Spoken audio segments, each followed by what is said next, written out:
Ladies and gentlemen, the Grinch. But one thing I had to take a day and clean off the workbench, which don't look like much, but I got most of it cleaned off, and my other bench because I got 3 projects going at once, and I kind of need to spread it out. And especially when I build tanks, I'm gonna have to. I gotta have a little more space. But the Masters of the Universe Grinch base coat, and then took. What color was it? Russian dark base, which is basically a dark green. I watered it down and did a little bit of a wash on him just to getting all the grooves, give him a little definition everywhere, the shadows, and just let watered down paint flow into all the crevices and just make everything dark. I'm going to probably go one more time with the watered down wash, and then I want to go in and I'll start basically dry brushing, medium, and then to light, and then we get to the highlights, like on the cheeks and everything. That's my plan of attack on the Masters of the Universe Grinch. However, I think this goes on the newer ones that came out first, not the Revelations. However, of course, I picked up Evil Lyn. I haven't bought a... well, I can't really say it. I did buy the newer ones that came out because they were on clearance. But to actually physically go buy one, I haven't bought one since in the 80s. And I want to say Tila was like one of the first one I got. I ain't quite, can't remember that far back. But anyway, I had to pick up Evil Lyn.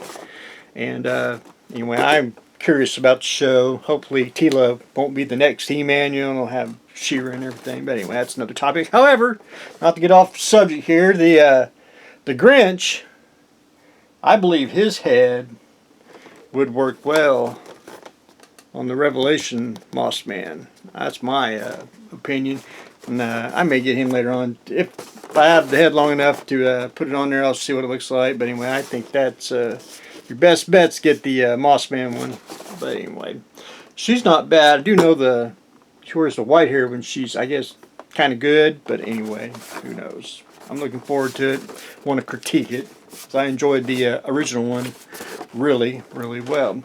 So that's where I am on the Grinch. Again, we're going to go into a little boring stage on the next couple things. One, Mr. Sweet Tooth, I've been painting his orangey jumpsuit here. And I had to, I'm real bad at my paints. I actually had thinner water, whatever. I actually pre-thin them. I airbrush a lot. So when it's time to brush paint, you need something that's a little thin. I could have airbrushed him, but not really. I just really ain't, I won't say worth it to dig out the airbrush and, airbrush him real quick. I'll go back in, probably do like a shadow or something on him, but other than that, just brush painting the base coat on that. So trying to get that finished up. Got a couple more coats to go on that, and I'll get him. He's got a red. Let me see if I can find it. Hopefully he stays on the table and don't fall down. Let me find it. Never prepared. Never prepared. Let me see. Where am I at?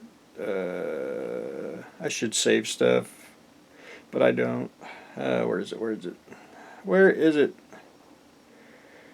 There we go. He basically has like a little shiny red hat and shiny red coat, and I couldn't figure out really what kind of color to paint that, so I decided I actually bought a box of art supplies, and Lord and behold, that was in there, metallic red. I thought, we'll do that.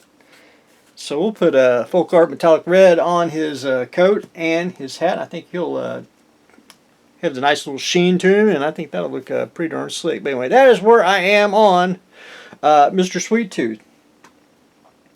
The Okie, the Churchill, and didn't want to bore everyone with pictures of the tank, which one we're going to specifically do. Basically, it's a cross between the 1 and the 2, mostly the 2 here, or excuse me, the 2. And if you can see where the this kit's the 3. You can see where it's squared off the turret. And the 1 and 2 have the rounded turret.